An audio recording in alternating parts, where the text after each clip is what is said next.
ನಮಸ್ತೆ ಸರ್. ನಮಸ್ತೆ ಸರ್, ತಮ್ಮ ಹೆಸರು? ನರಸಿಂಹರಾಜು. ಸರ್, ಯಾವ ಗ್ರಾಮ ಪಂಚಾಯತ್ ಇದ್ರು? ಪಟ್ರೇನಹಳ್ಳಿ ಗ್ರಾಮ ಪಂಚಾಯತಿಯಿಂದ. ಪಟ್ರೇನಹಳ್ಳಿ ಗ್ರಾಮ ಪಂಚಾಯತಿಯಿಂದ ಪಟ್ರೇನಹಳ್ಳಿ ಗ್ರಾಮ ಪಂಚಾಯತ್ ಗೆದ್ದಿದ್ರಾ ಸರ್? ಹೇಗನ್ಸ ಸರ್ ರಾಜಕೀಯ ಅಷ್ಟು ನೆಸಿಟಿ ಇಲ್ಲ ಸರ್ ನಮಗೆ. ಇರೋದ್ರಲ್ಲಿ ಸಾಧಾರಣವಾಗಿ ಬಂದಿದ್ದ ಕಾರ್ಯ ಕೆಲಸಗಳನ್ನ ಮುಗಿಸ್ಕೊಂಡು ಬರ್ತಾ ಇದ್ದೀವಿ. ಯಾವುದೇ ಕೆಲಸ ಆಗಲಿ ಇವಾಗ ನಾವು ನಿಲ್ಸಿಲ್ಲ, ಪೆಂಡಿಂಗ್ ಇಟ್ಟಿಲ್ಲ. ಬಂದಿದ್ದ ಕೆಲಸಗಳು ಸಹ ಕಂಪ್ಲೀಟ್ ಮುಗಿಸ್ಕೊಂಡು ಬರ್ತಾ ಇದ್ದೀವಿ. ಇದೇ ಮೊದಲ ಬಾರಿ ಗೆದ್ದರ ಸರ್? ಇದೇ ಮೊದಲ ಬಾರಿ ಇಂಡಿಪೆಂಡೆಂಟ್ ಅಲ್ಲಿ ನಿಂತು ಸರ್. ಗೆದ್ದ ಸಂಬರ ಟೋಟಲ್ ಓಟ್ ಎಷ್ಟು ಸರ್? ಟೋಟಲ್ 230 230. ಎಷ್ಟು ಲೀಡಿಂಗ್ ಓಟಿಂದ ಗೆದ್ರ? 27 ಓಟ್ ಲೀಡಿಂಗ್ ಗೆದ್ದಿದ್ವಿ. 27 ಓಟ್ ಲೀಡಿಂಗ್ ಗೆದ್ದಿದ್ರ ಸರ್. ರಾಜಕೀಯದಲ್ಲಿ ಇದೇ ಮೊದಲ ಇಲ್ಲ ಕುಟುಂಬದ ಯಾರ ಹಿಂದೆ ಇದ್ರ? ಯಾರು ಇಲ್ಲ ಸರ್, ಇದೇ ಫಸ್ಟ್. ನೀವೇ ಮೊದಲು?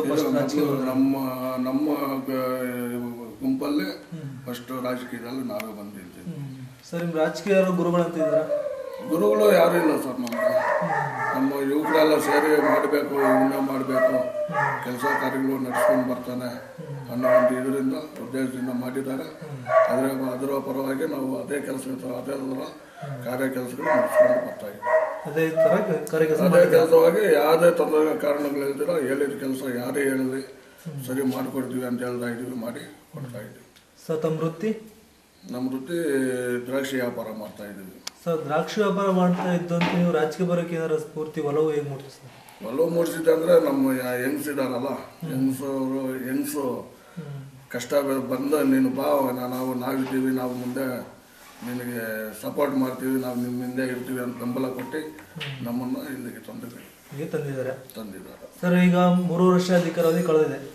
ಈ 3 ವರ್ಷ ಅಧಿಕಾರಾವಧಿಯಲ್ಲಿ ತಮ್ಮ ಗ್ರಾಮಕ್ಕೆ ಏನು ಕೆಲಸ ಕಾರ್ಯಗಳು ಮಾಡಿದ್ದೀವಿ ಸರ್. ಸ್ಕೂಲ್ ಕಾಂಪೌಂಡು ಮಾಡಿಸಿದ್ದೀವಿ, ಸ್ಕೂಲ್ ಮುನ್ನೋಡಿಸಿದ್ದೀವಿ, ಮತ್ತು ಡ್ರೈನೇಜ್ಗಳು ಮಾಡಿಸ್ತಾ ಇದ್ದೀವಿ, ಕಾಂಕ್ರೀಟ್ ರಸ್ತೆಗಳು ಮಾಡಿಸ್ತಾ ಇದ್ದೀವಿ, ಪೈಪ್ಲೈನ್ಗಳು ಬೇಕಂದವ್ರಿಗೆ ಪೈಪ್ಲೈನ್ ಮಾಡಿಸ್ತಾ ಇದ್ದೀವಿ, ಬೀದಿ ದೀಪ ಈ ಥರ ಬರ್ತಾ ಇಲ್ಲ ಅಂದರೆ ಅವ್ರನ್ನ ಇಮಿಡಿಯೇಟ್ಲಿ ಅದೇ ಥರ ರೆಡಿ ಮಾಡ್ತಾ ಇದ್ದೀವಿ.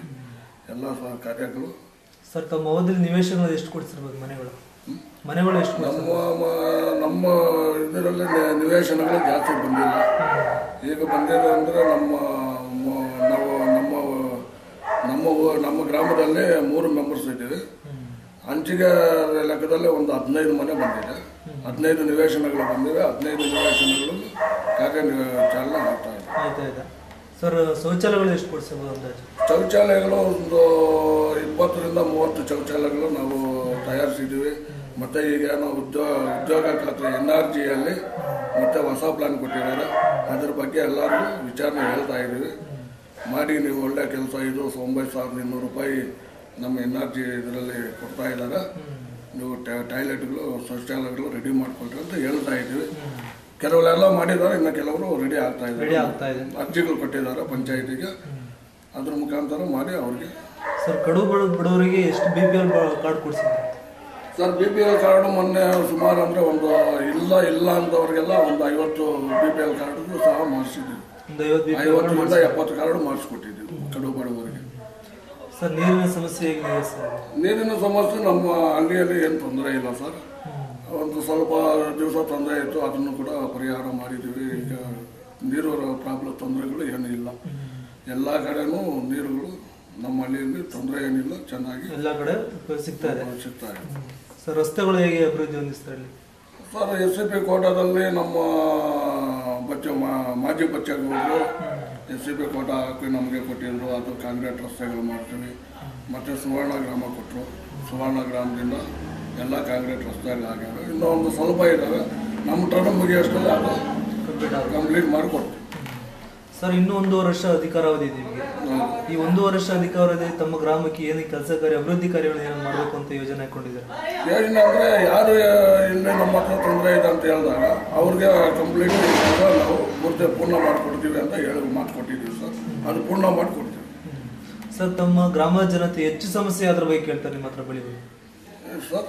ನಿಮ್ಮ ಬಳಿ ಒಂದು ಹೆಚ್ಚಿನ ಸಮಸ್ಯೆ ಯಾವ್ದು ಕೇಳ್ತಾರೆ ನಿಮ್ಮ ಗ್ರಾಮ? ಸಮಸ್ಯೆ ಯಾರೂ ಇಲ್ಲ ಸರ್, ಯಾಕಂದರೆ ಸಮಸ್ಯೆ ಬರೋವರೆಗೂ ನಾವು ಇರ್ತಾ ಇಲ್ಲ.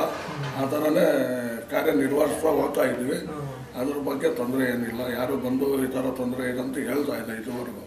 ತೊಂದರೆ ಅಂತ ಹೇಳಿದ ತಕ್ಷಣ ಅದು ಇಮಿಡಿಯೇಟ್ಲಿ ಅದು ಗಮನಕ್ಕೆ ತಗೊಂಡು ಅದನ್ನು ಕೆಲಸಗಳ ಕಾರ್ಯಗಳು ಮುಗಿಸ್ಕೊಡ್ತಾ ಇದ್ದೀವಿ ಸರ್. ಉಳಿದ ನಿಮ್ಮ ಗ್ರಾಮ ಪಂಚಾಯತ್ ಸದಸ್ಯರಿಗೆ ನಮ್ಮ ಮೂಲಕ ಏನು ಹೇಳಕ್ಕೆ ಇಷ್ಟಪಡ್ತಾರೆ? ಸರ್ ನಿಮ್ಮ ಉಳಿದ ಗ್ರಾಮ ಪಂಚಾಯತ್ ಸದಸ್ಯರು ಇದ್ದಾರಲ್ಲ ಅವ್ರು ಏನ್ ಹೇಳಕ್ ಇಷ್ಟಪಡ್ತಾರೆ ನಮ್ಮ ಮೂಲಕ? ನಿಮ್ಮ ಮೂಲಕ ಏನ್ ಹೇಳಕ್ ಇಷ್ಟಪಡ್ತಾರೆ? ಏನೊಂದು ಕಿವಿ ಮಾತು ಹೇಳಕ್ ಇಷ್ಟಪಡ್ತಾರೆ? ಕಿವಿ ಮಾತು ಅಂದ್ರೆ ಏನಂದ್ರೆ ಅರ್ಥ ಆಗಿಲ್ಲ ಸರ್. ಕಿವಿ ಮಾತು ಅಂದ್ರೆ ಏನೊಂದು ಸಲಹೆ ನೀಡ್ತೀರಾ ಅಂತ ಗ್ರಾಮ ಪಂಚಾಯತಿ ಸದಸ್ಯರಿಗೆ? ಯಾವ ರೀತಿ ಒಂದು ಕೆಲಸ ಮಾಡ್ಕೊಂಡು ಹೋಗ್ಬೇಕು ನಿಮ್ಮ ಆ ಥರ ಎಲ್ಲರೂ ನಮ್ಮ ಕಮಿಟಿ ಮೀಟಿಂಗ್ ಇಟ್ಟಾಗ ಅದರಲ್ಲಿ ಎಲ್ಲರೂ ಕುಂತ್ಕೊಂತೀವಿ ಯಾವ ಥರ ಏನು ಮಾಡಬೇಕು ಏನು ಅಂತ. ಇಲ್ಲ ನಿಮ್ಮ ಕೋಟ ಈ ಸರಿ ನಮಗೆ ಕೊಡಿ ಅದು ಸಾಲಲ್ಲ ಅನ್ನೋವಾಗ ಅದ್ರ ಬಗ್ಗೆ ಸರಿ ಆಯಿತು ತಗೊಳ್ರಿ ಮತ್ತೆ ನಮಗೆ ಕೊಡ್ರಿ ಅಂತ ಹೇಳ್ತಾರೆ. ಅದೇ ಪ್ರಕಾರ ಕೂಡ ನಡೀತಾ ಇದೆ. ಒಂದು ಒಳ್ಳೆ ಕೆಲಸ ನಡೀತಾ ಇದೆ ನಮ್ಮ ಪಂಚಾಯತಿಯಲ್ಲಿ. ಯಾವ ಪಂಚಾಯತಿ ಏನೋ ಗೊತ್ತಿಲ್ಲ, ನಮ್ಮ ಪಂಚಾಯತಿಯಲ್ಲಿ ಮಾತ್ರ ಪಕ್ಕ ಏನೇನು ಕೆಲಸ ಕಂಪಲ್ಸರಿ ಚೆನ್ನಾಗಿ ನಡೀತಾ ಬರ್ತಾ ಇದೆ. ಸರ್, ಈ ಸ್ಥಾನಕ್ಕೆ ಬರೋಕ್ಕೆ ನಿಮ್ಮ ಓಟಾಗಿ ಗೆಲ್ಸಿದ ಜನತೆ ಕಾರಣ, ಅವ್ರಿಗೆ ಏನು ಹೇಳಕ್ ಇಷ್ಟಪಡ್ತಾರೆ ನಮ್ಮ ಮೂಲಕ? ಅವ್ರ ಬಗ್ಗೆನೇ ನಾವು ಹೇಳ್ಬೇಕಂದ್ರೆ ನಮಗೆ ನಮ್ಮ ಗ್ರಾಮ ಪಂಚಾಯತ್ ನಮ್ಮ ಗ್ರಾಮದಲ್ಲಿ ಕೆಲವರು ನಮ್ಮ ಯಂಗ್ಸು ಅಂತ ಇದ್ದಾರೆ, ಯುಗ್ಸಿಂದ ಪ್ಲಸ್ ನಮ್ಮ ಗ್ರಾಮಸ್ಥರಿಂದ ಸಹ ಸಪೋರ್ಟ್ ಆಗಿದೆ. ಅದರಿಂದ ನಾವು ಮುಂದೆ ಬಂದಿದ್ದೀವಿ. ಸರ್, ರಾಜಕೀಯದಲ್ಲಿ ಈಗ ಮುಂದುವರಿಬೇಕು ಅಂದ್ಕೊಂಡಿದ್ರೆ ಈಗ ಸ್ಟಾಪ್ ಮಾಡ್ಬೇಕು ಅಂದ್ಕೊಂಡಿದ್ರೆ ಇಲ್ಲ ತಾಲೂಕು ಪಂಚಾಯತಿ ಅಲ್ಲಿ ಜಿಲ್ಲಾ ಪಂಚಾಯತಿ ಸರ್ ಅವಕಾಶ ಕೊಟ್ಟರೆ ಮಾಡ್ಬೋದು. ಅವಕಾಶ ಕೊಟ್ಟಿಲ್ಲ ಅಂದ್ರೆ ನಮಗೆ ಬೇಡ ಈಗ ಸ್ಟಾಪ್ ಅಂದ್ಕೊಂಡಿದ್ರೆ. ಅವಕಾಶ ಕೊಟ್ಟರೆ ನಮ್ಮ ಕ್ಯಾಟಗಿರಿ ಬಂತು ನೀನು ನಿಂತು ಮಾಡು ಅಂತ ಹೇಳಿದ್ರೆ ನಾವು ಮುಂದಕ್ಕೂ ಬರೋದಕ್ಕೂ ರೆಡಿ ಆಗಿದ್ದೀವಿ. ನಿಮ್ಮ ಕ್ಯಾಟಗಿರಿ ಬಂದಿಲ್ಲ, ನೀವು ಇನ್ನೊಂದ್ಸರಿ ನೋಡೋಣ ಅಂದ್ರು ಅದಕ್ಕೂ ನಾವು ತಯಾರಿದ್ದೀವಿ.